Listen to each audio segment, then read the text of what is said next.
राष्ट्रवादी लेनिनवादी भाकपा माले रायबरेली ने ये पत्रकार वार्ता 2024 का जो लोकसभा चुनाव जारी है उसके संबंध में आहूत की। यद्यपि उत्तर प्रदेश के अंदर और देश के एक बहुत बड़े हिस्से में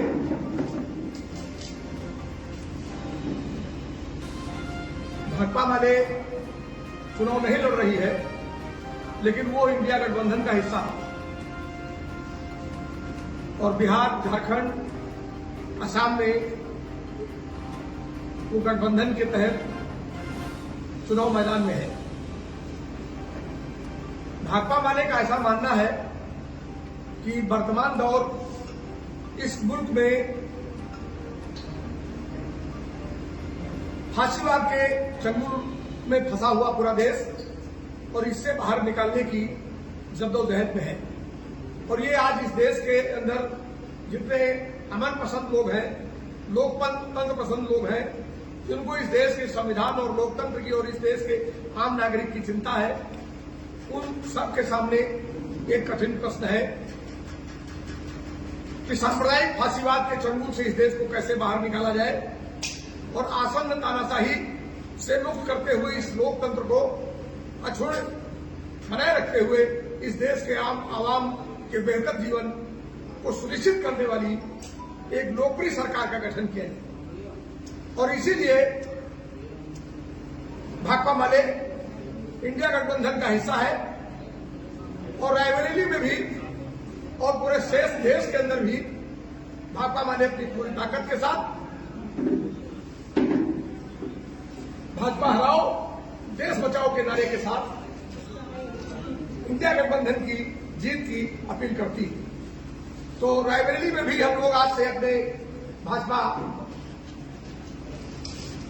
हराओ, देश बचाओ अभियान की शुरुआत हम लोग आज से करने जा रहे हैं और उसी अभियान की शुरुआत के लिए हम लोगों ने एक प्रेस वार्ता आप लोगों के साथ करने का निश्चय किया था और आप लोग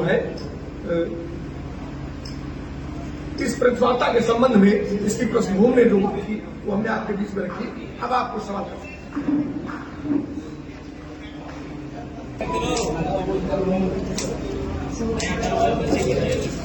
और भी पार्टियां हैं, अभी किसी ने रायबरेली से कोई भी उम्मीदवार की घोषणा नहीं करी और चुनाव की सरगर्मियां प्रशासन की तरफ से और हर तरफ से तेज है। आने वाले समय में क्या लगता है कि जो थोड़ा दिन बचेगा उसमें जनता को किस तरीके से रिझा पाएंगे आप लोग? देखिए, एक बात है, समझ लीजिए कि इंडिया गठबंधन का प्रत्याशी अभी घोषित नहीं हुआ है, ये एकदम सही बात है। लेकिन पिछले 5 वर्षों से केंद्र और राज्य की सरकारों के खिलाफ जनता लगातार संघर्ष में रही है। किसान लड़ते रहे हैं, मजदूर लड़ते रहे हैं, छात्र लड़ते रहे हैं। तो अब की बार जो चुनाव है वो चुनाव दरअसल में जनता बनाम नरेंद्र मोदी है।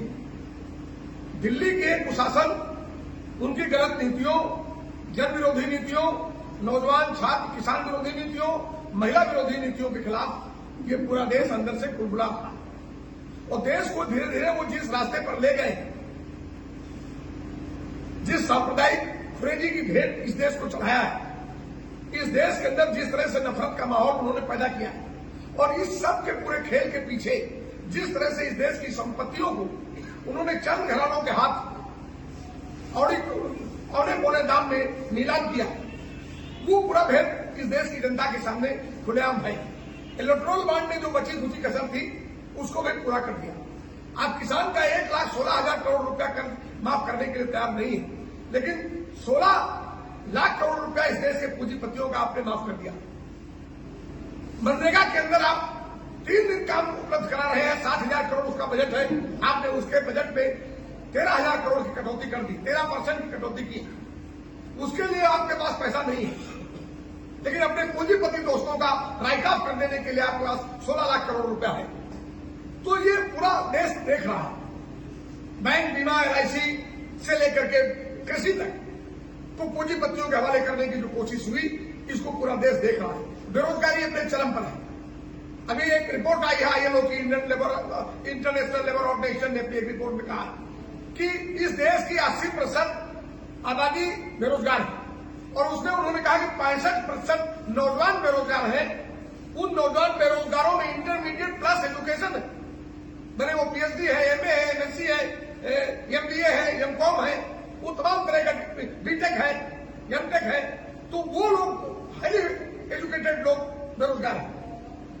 और अभी पिछले दिनों आप लोगों ने देखा भी कि सफाई कर्मचारी का 10 सीट निकलता है तो उसमें 2.5 लाख PhD से लेकर के तमाम हाईली एजुकेटेड नौजवान उसकी लाइन में लग जाता है।